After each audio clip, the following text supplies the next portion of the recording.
जय हिंद, नमस्कार। कैसे हैं आप सभी? हम आशा करते हैं आप सभी अच्छे होंगे, स्वस्थ होंगे, मस्त होंगे। तो जैसा कि आप सभी ने संस्कृत में देख लिया कि हम लोग करने वाले दो नंबर वाले और क्वेश्चन आंसर, ठीक है? तो ये आपके एग्जाम के लिए बहुत ज़्यादा ज़रूरी है, क्योंकि आपका जो सेंटर परीक्षा हुआ उसमें ये प्रश्न पूछे गए हैं। तो अतः इन सभी प्रश्नों को एक बार अच्छे से देख लेंगे, क्योंकि आपके एग्जाम के लिए बहुत ज़रूरी है।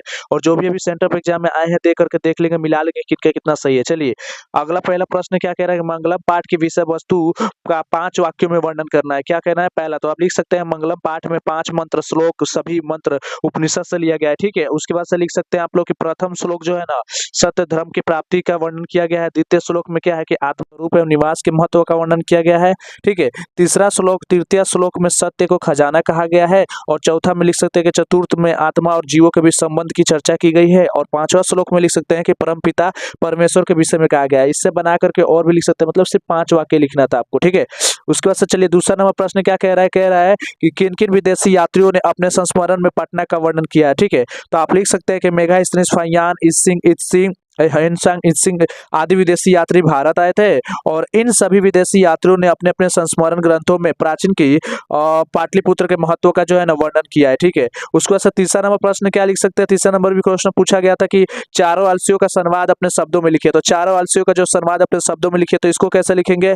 तो घर में आग लगने पर चारों आलसियों पुरुष वहां लेटे लेटे बात करने लगे। पहला आलसी कपड़े से ढकते हुए मुख बोला कि अरे ये हल्ला कैसा हो रहा है? तो दूसरे ने कहा मालूम पड़ता है कि इस घर में आग लगी है, ठीक है? तो तीसरे ने क्या कहा था कि कोई भी उस प्रकार का धार्मिक नहीं है जो समय समय से भीगे हुए वस्त्र से चटाई से हम लोग को ढक दे।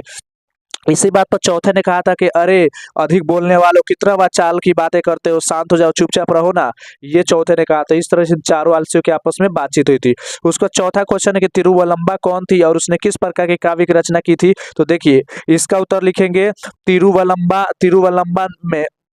तिरुवलंबा विजय, ये उत्तर है, ठीक है? उसके बाद लिखेंगे विजयनगर में 16वीं सदी में शासन करते हुए अच्युत राय की रानी तिरुवलंबा थी, जिसने वरदामिका परिणय नामक का चंपू काव्य की रचना की, ठीक है? अगला क्वेश्चन क्या है? अगला क्वेश्चन है 6 नंबर क्वेश्चन क्या कह रहा है? 5 नंबर क्वेश्चन क्या कह रहा है कि गंगा तट में कौन सा रमणीय दृश्य श्री राम के मन में रति उत्पन्न कर रहा है, ठीक है? मतलब एक प्रेम उत्पन्न कर रहा है। तो गंगा मंदाकिनी तट का वहां का मनोरथ दृश्य देखकर श्री राम जी के मन में क्या रति उत्पन्न हो रहा है, अर्थात वहां के प्राकृतिक सौंदर्य और परम शांति को देख करके राम जी के मन में क्या हुआ, एक अलौकिक आनंद का अनुभव होता है। जैसे कि बिना डर के विचरण करते हुए हिरण, देखिए बिना डर का वहां पर विचरण कर रहे हैं, पशु पक्षी ये खिलखिला रहे, मतलब बहुत सारी सौंदर्य को देख करके उनका मन विचलित हो गया था, मतलब प्रेम से भर गया था। अगला क्वेश्चन है कि ब्राह्मण के रूप में कर्ण के समक्ष कौन और किस लिए पहुंचते हैं? तो याद रखिएगा, ब्राह्मण के रूप में न कर्ण के समक्ष भगवान इंद्र पहुंचता, और पहुंचने का जो मुख्य कारण था, दान के रूप में कर्ण का कवच और कुंडल प्राप्त करने को था। यही उनका मुख्य उद्देश्य था, ठीक है?